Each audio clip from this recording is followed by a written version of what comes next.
Hindu Times Channel dibuat dengan rasa tulus ikhlas untuk mengumpulkan, mengkaji, dan mendokumentasikan sejarah Hindu, pengetahuan suci, dan filsafat rohani Weda.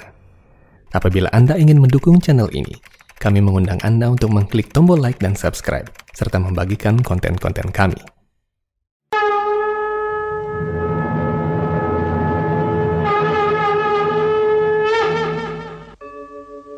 यदा यदा हि धर्मस्य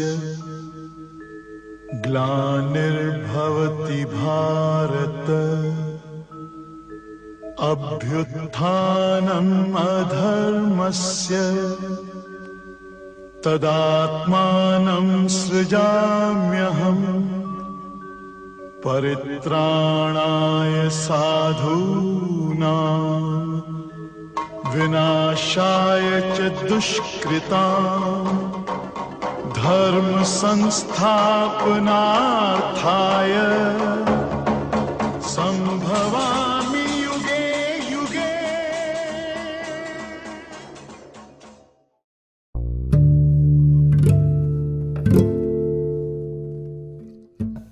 Kenapa kalau orang yang mengikuti Bhakti Yoga itu pakai pakaian India? Nah, itu masalah pakaian itu sebenarnya di Bhakti Yoga ini ataupun di penjelasan Srila Prabhupada khususnya ya, tidak ada beliau mengatakan wajib pakai pakaian India. Kamu harus pakai pakaian India seperti ini, tidak ada begitu. Nah, sekarang ini seperti mode ataupun sesuatu yang mudah. Mereka suka memakai itu, suka seperti. Jadi kita kalau berpakaian itu yang penting sopan, pakaian apa saja yang sopan, yang sesuai gitu misalnya. Jadi kalau misalnya kita lihat sesuai. Nah, cuman permasalahannya, saya sering konsultasi sama beberapa anggota itu, kenapa pakaian gini? Katanya lebih mudah untuk menyelesaikan kegiatan Bhakti Yoga itu. Misalnya seperti duduk mendengarkan Dharma Candu sampai 2 jam, kadang-kadang sampai 3 jam begitu kan. Minimal 1,5 jam itu misalnya. Itu kalau duduknya dengan pakaian seperti itu katanya lebih gampang, dia bisa bersila, ditutupi semuanya. Ini sedang pakaian India kan juga Indianya yang tidak seperti Bollywood, harus India yang sopan, yang tertutup, itu kan ada macam-macam. Kalau misalnya kelihatan pusar begitu kan kita sering larang, tidak boleh kan bisa tertutup semua badannya itu. Katanya kalau duduk itu lebih gampang, tidak kesemutan. Begitu. Jadi dengan demikian, dengan pakaian itu lebih rileks dari mereka. Tapi kita kan tidak pernah, dari Srila Prabhupada khususnya, tidak pernah membuat peraturan harus pakaian tradisi di India gitu. Kadang-kadang ada yang mengatakan ini bukan tradisi India tapi tradisi Weda, dari zaman dulu juga sudah memakai ini, tapi bukan India, bukan budaya India. India pun banyak yang nanti variasi, tapi mereka menggunakan ini sebagai tradisi Weda. Namun itu pun Srila Prabhupada tidak pernah menekankan, memaksa. Coba cari penjelasan beliau, ada kira-kira, mungkin saya tidak pernah, ada yang saya tidak lewat mungkin baca. Setahu saya baca sudah banyak buku beliau, tak ada satupun dia mengatakan mengatur masalah pakaian. Jadi boleh pakaian mana saja itu, kita yang penting sopan, bagus, tidak apa-apa. Kelihatan sesuai lah, nyambung begitu. Nah, kalau kita di Bali kan ada pakaian yang sudah cocok sesuai, ya sesuaikan pakai. Memang kadang-kadang kalau masalah pakaian kan memang agak ini ya, dalam artian khusus untuk masalah keagamaan itu orang betul perhatian begitu. Padahal banyak orang juga yang berpakaian yang tidak sesuai kan lah di umum, tapi ya secara umum orang dianggap diabaikan ya sudah begitu. Tapi penting juga kita harus memahami hal ini. Jadi khususnya kita, kalau kita sekarang ini di Indonesia kan sudah, saya lihat sudah berpakaian yang normal. Maksud saya berpakaian seperti, kalau dulu kan kita tegaskan kalau memang pakai pakaian begitu, khusus untuk di ashram saja, jangan mana-mana. Kalau ke pura atau di umum kemana pakai aja pakaian yang biasa begitu. Seperti ke umum biasa, kalau ke pura ya otomatis sudah pakaian tradisi di Bali kan itu. Namun akhirnya mereka pun karena sering saya menyampaikan ini biar tidak repot ya tetap pakaian Bali semua, jadi praktis. Karena ketika mereka pakai pakaian Bali pulang dari dari asram mereka bisa ke kadang-kadang ke supermarket atau kemana, ke pasar kemana, atau jalan kemana pakai balik kan nggak masalah, nggak apa-apa itu. Nah, biasanya setelah saya kasih peraturan dulu begitu, mereka sudah mengerti, memahami praktisnya gitu. Jangan pakaian Bali pun masih bisa dipakai untuk walaupun duduk di dalam waktu yang cukup lama kan itu sampai 1,5 jam 2 jam. Jadi saya katakan aturlah bagaimana caranya supaya bisa duduk. Dan ternyata bisa juga. Jadi sudah lama nih dipraktikkan kan begitu. Apalagi kalau ada acara misalnya keluar begitu kan pasti pakaian Bali itu lebih ini kan artinya untuk kita di Bali kan nyambung lah begitu. Jadi tidak ada wajib harus pakaian India begitu, nggak ada begitu. Kalau tuh orang pakai itu karena senang-senang saja sih mereka. Kalau tidak pakai juga nggak salah itu, bahkan bukan suatu hal yang mutlak itu nanti. Ajarannya baru mutlak nanti, keyakinannya baru mutlak nih, Tuhan yang mutlak. Jadi demikian, jadi itu tidak ada mewajibkan. Mengapa banyak yang melakukan kegiatan bakti yoga ini di jalan atau di pantai, kemudian ada yang menari, ada yang menyanyi dan sebagainya, Guru Pandita? Ya,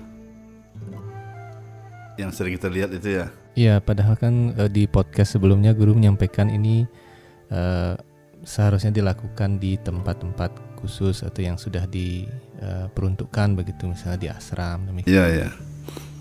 Nah, jadi perlu saya jelaskan pertama begini, khususnya kita di ISKCON Indonesia yang berpusat di Krishna Balaram Ashram Denpasar ini, dimanapun cabang-cabang kita sudah tegaskan bahwa mereka tidak ada yang melakukan kegiatan seperti itu di luar. So di ashram saja. Kita ada acara tahunan sekali setahun, itu pun berpakaian adat tradisi di Bali. Dan ada. Dan saya sudah tegas dari zaman dulu itu sudah mengatakan demikian. Jadi anggota kita sering pantau tidak ada melakukan kegiatan. Cuman sekarang pertanyaan kan mengapa mereka lakukan di luar gitu. Jadi tadi pertama saya sampaikan bahwa kita tegaskan di sini kita belum melakukan itu dan tidak terpikir untuk melakukan seperti itu. Kita sudah cukup di ashram saja. Memang tegas kita dari awal didirikan organisasi seperti itu. Nah sekarang mengapa mereka melakukan seperti itu? Salahkah mereka atau bagaimana itu? Memang kalau ada bakti yoga itu ada mengucapkan nama suci Tuhan, itu dikumandangkan nama suci Tuhan itu dengan suara yang besar. Dan siapapun yang mendengarkan, baik itu manusia, binatang, pohon-pohon juga mendapatkan imbas kesucian itu. Sama seperti halnya orang yang perut nyamuk itu, pakai gas itu, dimanapun disemprot nyamuk itu, nyamuk yang DB itu nanti efek daripada itu kenanya itu bukan hanya nyamuk itu saja, yang lain juga yang itu bisa juga dibantu untuk dibersihkan. Sama seperti kita ini loh, semprot pakai sekarang ini pakai sanitizer nih, ya. Ini bukan virus corona saja yang ini, virus yang lain juga dibantu kok. Demikian tuh maksudnya itu mereka seperti itu keluar itu. Makanya kalau saya tanya secara hukum aturan di negara salah nggak? Kalau saya katakan secara hukum salah, kalau memang salah kan selama ini sudah ditangkap polisi kan, petugas atau apalah, nggak salah. Nah cuman mungkin secara aturan sosial, lingkungan mungkin sedikit mengganggu atau bagaimana, itu kan tergantung di sana situasi. Nah sekarang ini skalanya saya sampaikan begitu, salah apa benar bagaimana? Tergantung, bisa salah bisa benar. Salahnya kalau tidak diikuti aturannya, benarnya kalau aturannya diikuti. Apa itu aturan diikuti? Nah mengapa selama ini kami tidak melaksanakan? Itu ada persyaratan di Sila Bhatino Thakur, guru kita Sila Bhatino Thakur di Jawa Dharma itu dijelaskan di sana bahwa Harinam Sankirtan itu bisa dilaksanakan jika satu, lebih banyak dihadiri orang-orang suci, yang kedua atau dipimpin oleh seorang penyembah Tuhan yang murni. Nah itu. Jadi secara niskala itu dianggap aman. Jika dua syarat tidak dipenuhi, secara niskala berarti ada masalah, ada perlu dikaji ulang lagi. Begitu. Itu secara niskala dulu ya. Nah sekarang secara skala tadi ya, dari aturan pemerintah mungkin tidak salah, tapi dari lingkungan, keadaan, situasi mungkin terganggu, mereka sedang bagaimana itu merasa terganggu kan bisa saja. Nah, tergantung di sana gitu. Jadi demikian. Gitu. Sekarang kita sebagai orang yang sudah menekuni ajaran, kita kan paham siapa penyembah murni, bagaimana penyembah murni. Banyak orang suci kan udah paham. Makanya kita kasih PR sekarang, apakah dalam kegiatan itu sudah penyembah murni yang memimpin? Apakah sudah kebanyakan orang suci?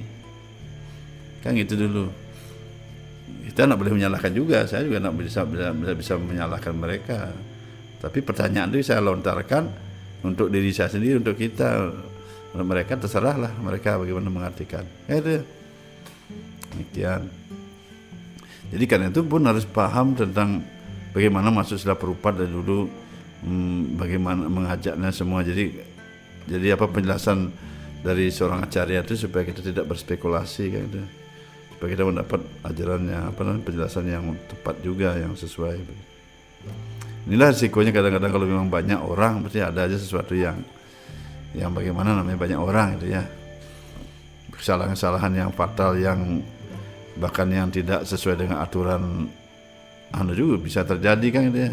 Moral misalnya begitu, namanya banyak orang. Tentu ajaran ini, maksudnya organisasi ataupun samperdaya ini tidak mengajarkan hal-hal yang salah dan negatif. Hanya khusus untuk rohani begitu. Kalau misalnya ada sesuatu yang salah itu oknum berarti ini. Sekarang kita bicara tentang oknum berarti. Kalau dianggap satu oknumnya, karena itulah yang harus disalahkan. Tidak semua kena begitu. Apalagi kita di organisasi Indonesia, di mana organisasi kita juga ada anggota-anggota yang cukup lumayan kan, mereka tidak ada berbuat seperti itu terus disalahkan kan bagaimana. Jadi karena itu saya berharap kepada siapapun untuk memantau hal ini supaya tidak semua dihantam semua. Jadinya siapa yang memang berurusan seperti itu biar mereka saja yang diberikan masukan.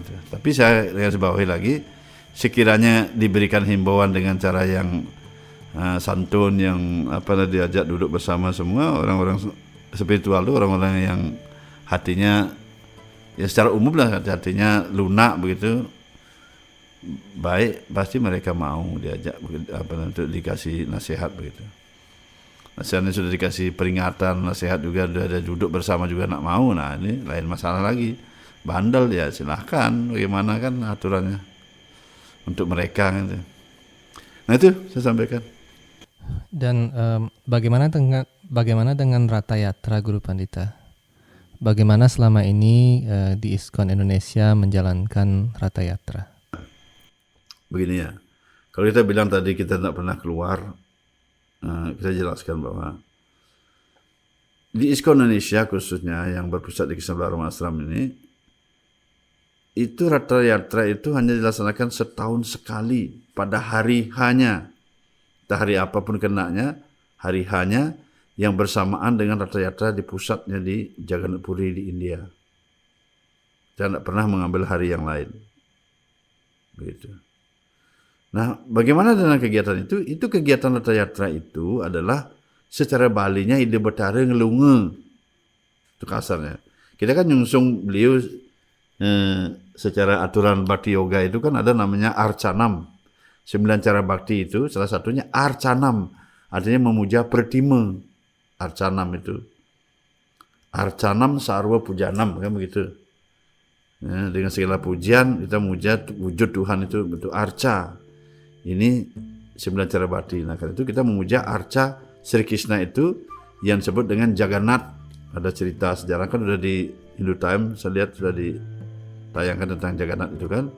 Gimana sejarahnya kemunculan arca Sri Krishna yang bernama Jagannath yang didampingi oleh saudara beliau Sri Balaram atau Baladewa dan Subhadra kan gitu. Itu dipuja arca itu sampai sekarang di Jagannath Puri, Orissa, India, dan dilindungi pemerintah. Setiap tahun arca itu akan ngelunga beliau. Cara Bali itu Ida Betara ngelunga. Pernah nggak kita lihat di desa-desa itu, biasanya kalau Ida Betara ngelunga itu terdun di Ida Betara, pasti ada orang nunggu di pinggir jalan, ada bawa minuman, bawa apa itu. Pernah lihat? Beliau ngelunga itu kan ada bawa minuman, ada yang nyambut kan, ada yang ngasih persembahan, ada yang kan itu. Miriplah seperti itu. Itu teater seperti itu, ngelunga. Maksudnya apa tujuan beliau ngelunga? Nah, beliau ngeliat-liat semua alat lingkungan begitu. Dikatakan yang mana pada satu siapapun yang tempat itu dilewati atau siapa yang melihat arak-arakan seperti itu, dia akan mendapat penyucian. Bahkan binatang pun mendapat penyucian. Nah, keselamatan kita mohonlah berdoa semoga di Bali ini dengan beliau itu ngelunga setiap tahun, memang pada hari H-nya itu kita beliau ngelunga itu, semoga di Bali ini tetap dilindungi kan gitu, keselamatannya segala macam dan sebagainya. Dan mudah-mudahan lah, kita kan kita ngiring beliau ini kan, kita juga tidak memaksa beliau, kita hanya melakukan dengan tunduk hati. Nah, khususnya untuk kita di ISKCON Indonesia di Krishna Bharama Ashram ini, kita hanya melaksanakan setahun sekali, berangkat dari ashram menuju ke jalan raya terus ke pantai, gitu aja, dengan semua pakaian tradisi Bali, iringi dengan gong, belaganjur begitu kan. Makanya setiap kita nabuh atau tarian, kita punya tarian kan kita nanuk di sini kan, kita tidak pernah kita pakai itu gong itu untuk anggota kita nabuh, dan juga apa namanya itu tarian juga kita pakai gong live begitu kan, kita punya sendiri. Nanti diiringi sama itu dan ditambah dengan ceng-ceng besar begitu.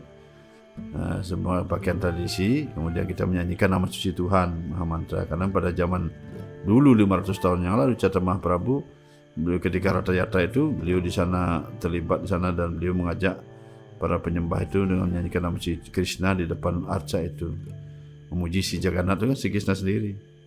Beliau Jagannath kalau dibalikan Jagannath itu, Puri Jagannath kan ada. Jagannath itu maknanya penguasa alam semesta. Nah, beliau lah si Krishna sendiri. Sama dengan di Bali ada disebut dengan Paramesti Guru kan, Pagarwesi itu kan. Itu Paramesti Guru itu nama Sri Krishna sendiri yang dijelaskan dalam Gopal Sastra Nama. Salah satu nama Sri Krishna namanya Paramesti, yang artinya Supreme Master, penguasa tertinggi. Sama dengan Jagannath itu nama Sri Krishna sendiri. Nah, itu si Jagannath. Nah, karena arcanya kita ada di sini si Jagannath itu. Karena itu saya himbau kepada umat Hindu khususnya, itu kan pujaan Hindu itu. Orang India kan Hindunya yang asli, mereka di sana kan.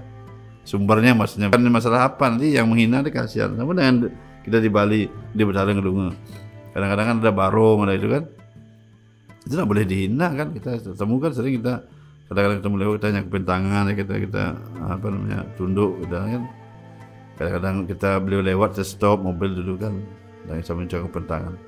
Di Betara dalam pujian seperti itu ya, orang yang nggak ngerti kadang menghina itu kan salah, kasihan. Kenapa kok gitu kan?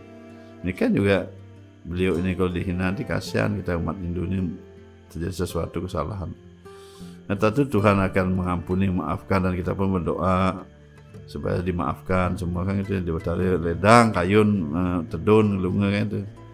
Mudah-mudahan kita bisa laksanakan terus untuk ngelunga ini kan, ini seperti ngelunga saja begitu beliau lewat jalan. Makanya disuguhin nanti di tempat kita stop ada kasih persembahan tuh, seperti itulah kita lihat yang di Bali itu kan, sembahan. Nanti stop di pantai, dan itu bentar habis pantai habis persembahan, dan kita membawa persembahan pada Dewa Baruna, selesai dah, balik dah kita lagi ke asrama. Itu aja kita ISKCON Indonesia.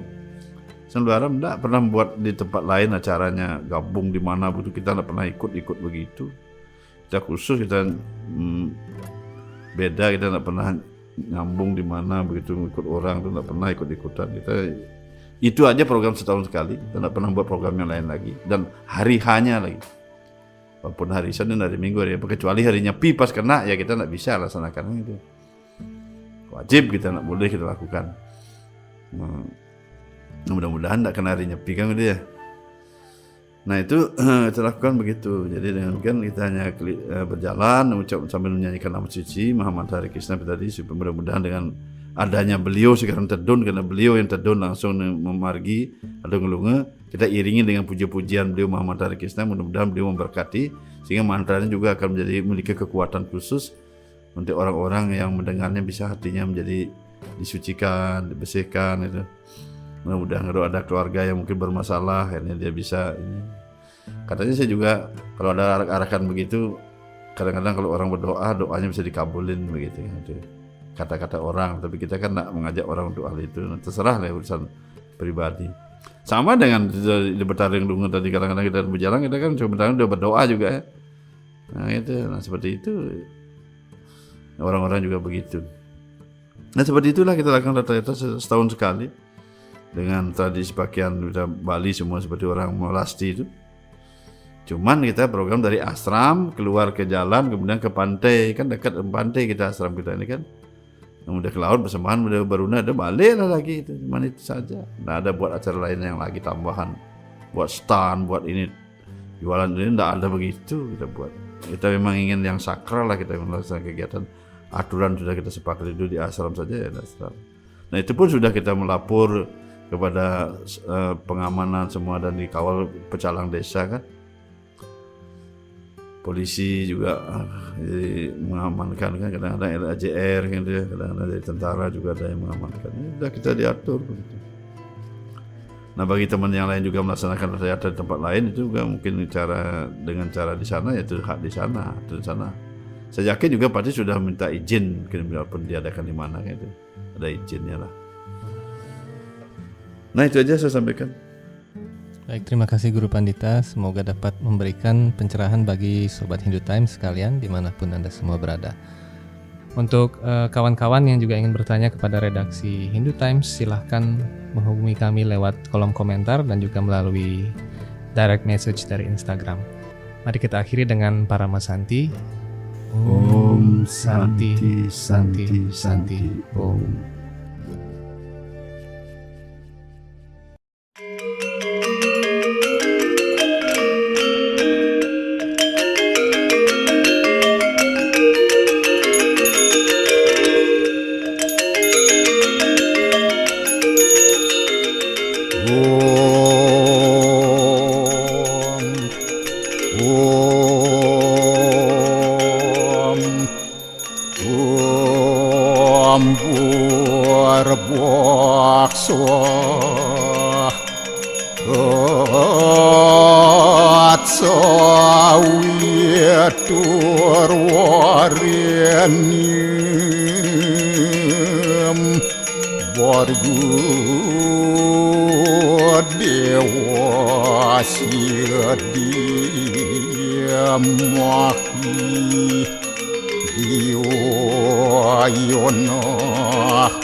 Adaya